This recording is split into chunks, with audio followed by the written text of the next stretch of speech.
Sejak era reformasi, pemilu lewat DPRD itu curang. Curangnya gimana? Jual beli kursi itu. Sejak tahun 99, di mana pemilu belum serentak, pilkada belum serentak, lewat DPRD, itu jelas di situ jual beli kursi. Agar orang bisa dapat dukungan, harga suara di DPRD sebesar sekian. Misalnya ada satu calon kuat di satu daerah mendapat dukungan partai, tapi kurang dukungan dari DPRD untuk bisa menang. Lalu beli ke orang. Kurang berapa sih kursinya? Kurang 20 miliar dibayar. Satu kursi bisa 5 miliar. Berikutnya menjadi borongan. Borongannya itu per partai sekian beli jadi. Semua partai. Bahkan dari PKS pun yang nerima uang saya tahu.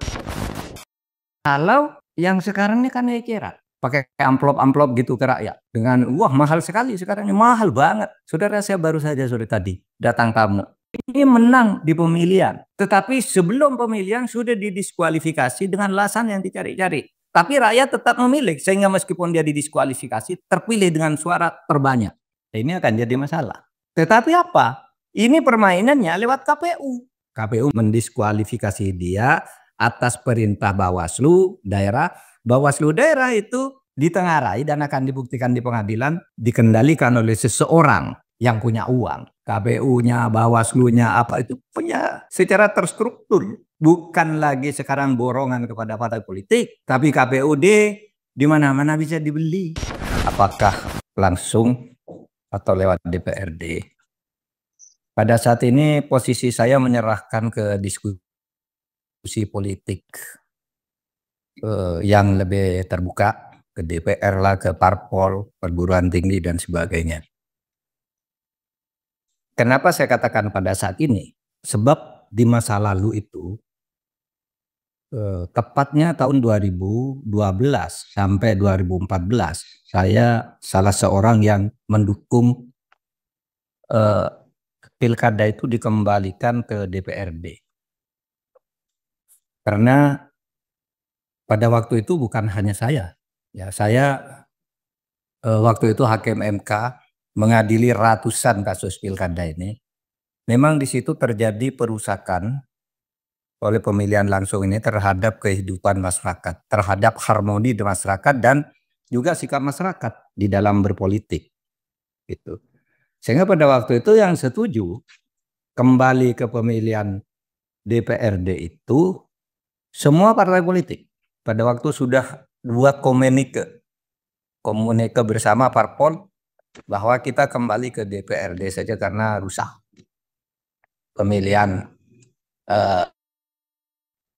Lalu pemerintah diwakili oleh Pak Gamawan Fauzi dan Joko Suyanto, Menko Polhukam waktu itu juga menyerukan itu. Kemudian KPU, Hafid Ansori pada waktu itu ikut berbicara betapa rusaknya pilkada langsung itu. Saya menjadi pembicara yang kemudian mengajukan data. Hampir semua pilkada itu curang dan merusak kehidupan masyarakat.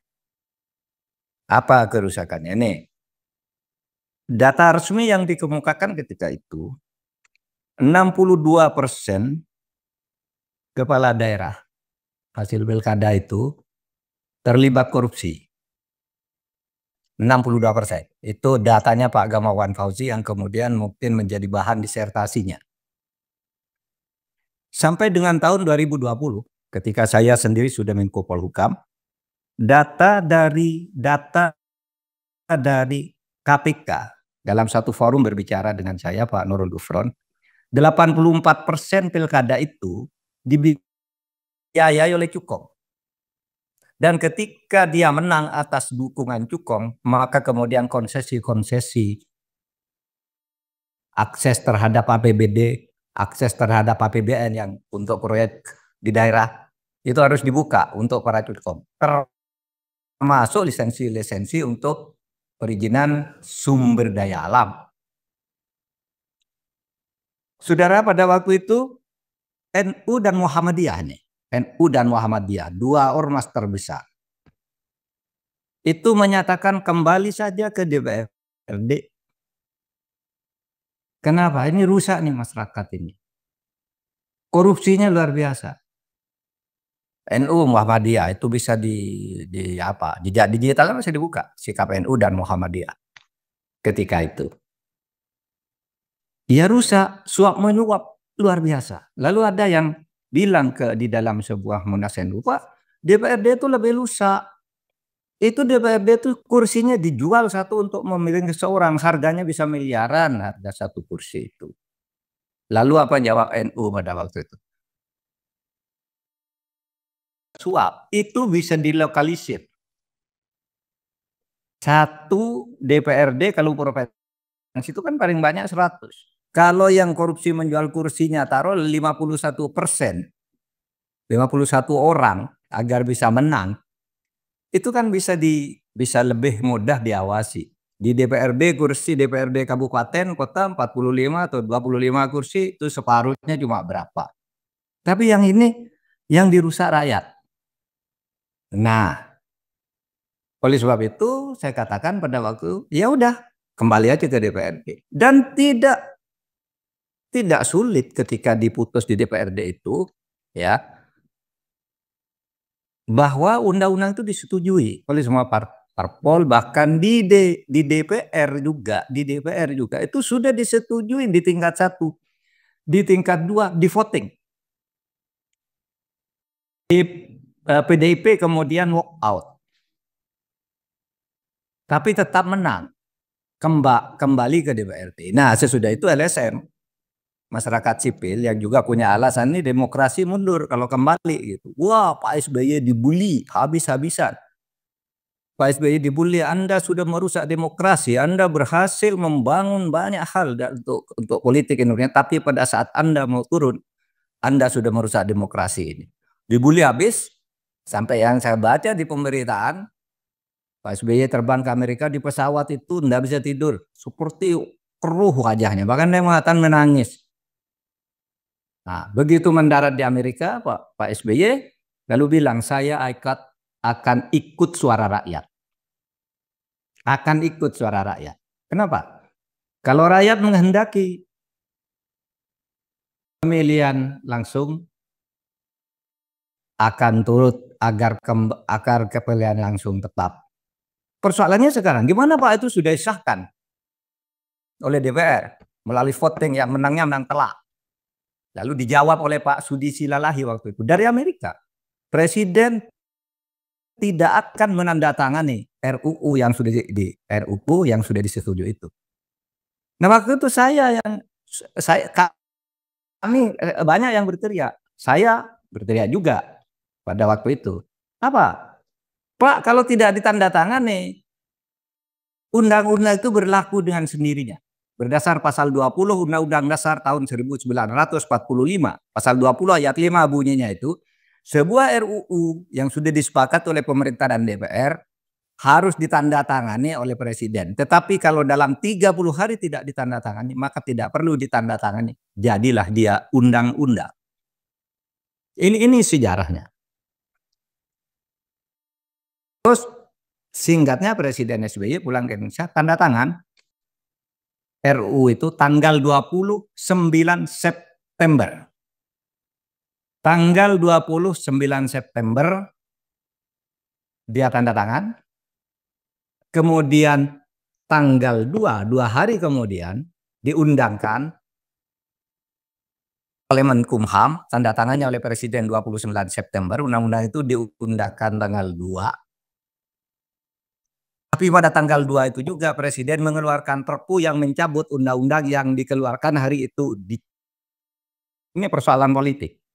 Gitu. Nah, saudara sekalian, kenapa? Kenapa? Ini kan soalnya gitu. Kenapa dulu kita mau kembali ke DPRD dan pernah pemilu langsung gini? Sejarah reformasi pemilu lewat DPRD itu curang. Curangnya gimana? Jual beli kursi itu.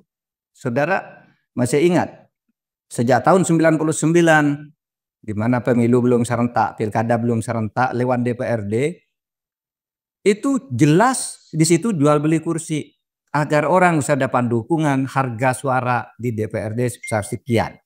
Misalnya ada satu calon, kuat di satu daerah, mendapat dukungan partai, tapi kurang dukungan dari PRD untuk bisa menang. Lalu beli ke orang, kurang berapa sih kursinya? Kurang 20 miliar dibayar. Satu kursi bisa 5 miliar. Berikutnya menjadi borongan. Borongannya itu per partai sekian beli jadi. Semua partai. Bahkan dari PKS pun yang nerima uang saya tahu. Karena lapor yang membayar itu, yang katanya bersih itu sama. Pada waktu itu pikirannya pokoknya uang gitu. Nah, maka lalu kita marah waktu itu. Kalau gitu mari kita lewat pilihan langsung saja. Sesudah pilihan langsung tambah jelek.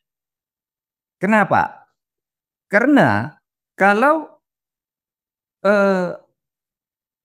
di dalam pilihan lewat DPRD itu belinya, kalau yang sekarang ini kan eceran, pakai amplop gitu ke rakyat dengan wah mahal sekali sekarang ini, mahal banget. Saudara, saya baru saja sore tadi datang tamu, ini menang di pemilihan. Tetapi sebelum pemilihan sudah didiskualifikasi dengan alasan yang dicari-cari. Tapi rakyat tetap memilih, sehingga meskipun dia didiskualifikasi, terpilih dengan suara terbanyak. Ini akan jadi masalah. Tetapi apa? Ini permainannya lewat KPU. KPU mendiskualifikasi dia atas perintah Bawaslu daerah.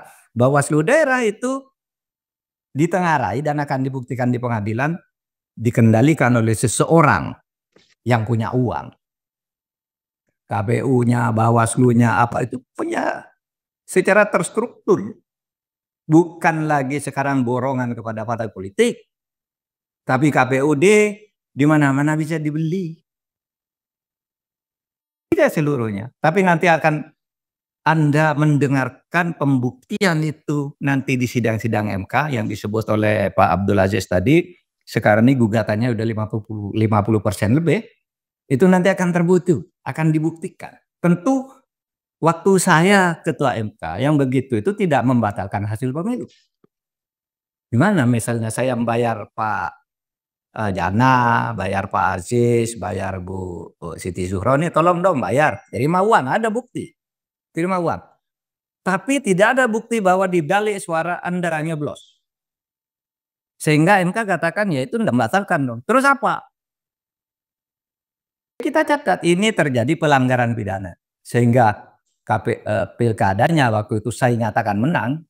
Misalnya Provinsi Banten, Bengkulu, menang. Tapi Anda melakukan korupsi di situ, kita kasih ke PK. Masuk. Sekarang tidak ada yang begitu. Menang ya menang gitu. Tidak ada. KPK-nya tidak bertindak juga, dilaporkan sudah menang, itu urusan. Dan banyak dulu, tumohon itu. Ya saya menangkan. Dia di penjara, terpilih tumohon itu. Terus saya katakan pemilihannya sah dok, karena KPU sudah dan ini syarat-syarat dipenuhi sebelum dia masuk penjara. Terpilih. Tapi kita sarankan ini karena terpilih tapi udah terpidana, dilantik. Dilantiknya di penjara. Tapi dilantik jam 11, jam 12 dipecat. Nah, itu yang kasus tumohon. Anda bayangkan di Indonesia ini, orang di penjara bisa dipilih.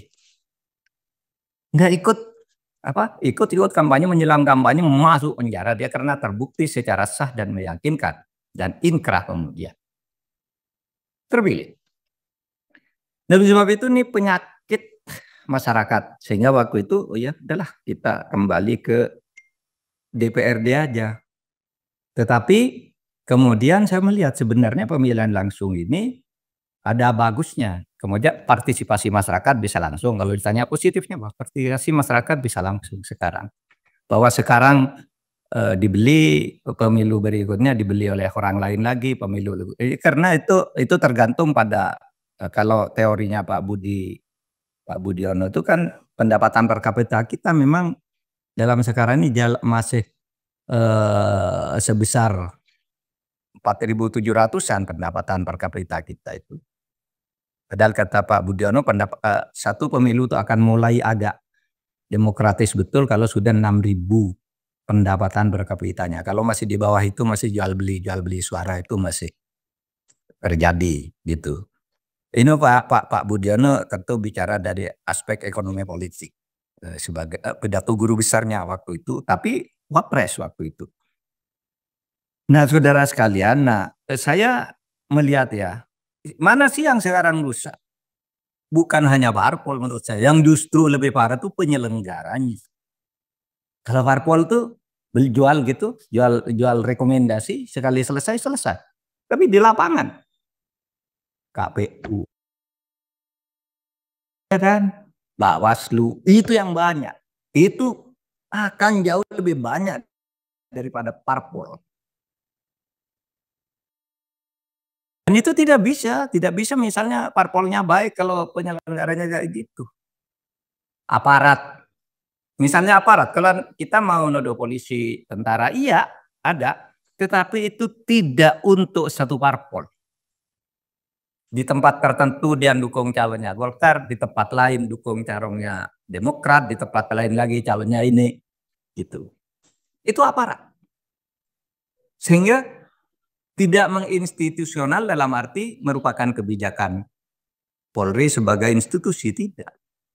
Itu main cincai di daerah-daerah aja, tergantung dia dukung siapa. Di Bandung dukung ini, di Surabaya dukung itu, di macam-macam. Sehingga sekarang itu kecurangannya kecurangan sila. Nah, saudara sekalian, oleh sebab itu mari kita diskusikan. Kita akan mendengar mana sih yang lebih baik. Semuanya ada baik, ada buruknya. Cuma misalnya sekarang ini ya, kalau saya katakan apa sih yang sekarang ini baik misalnya, sekarang sekat-sekat ideologis enggak ada.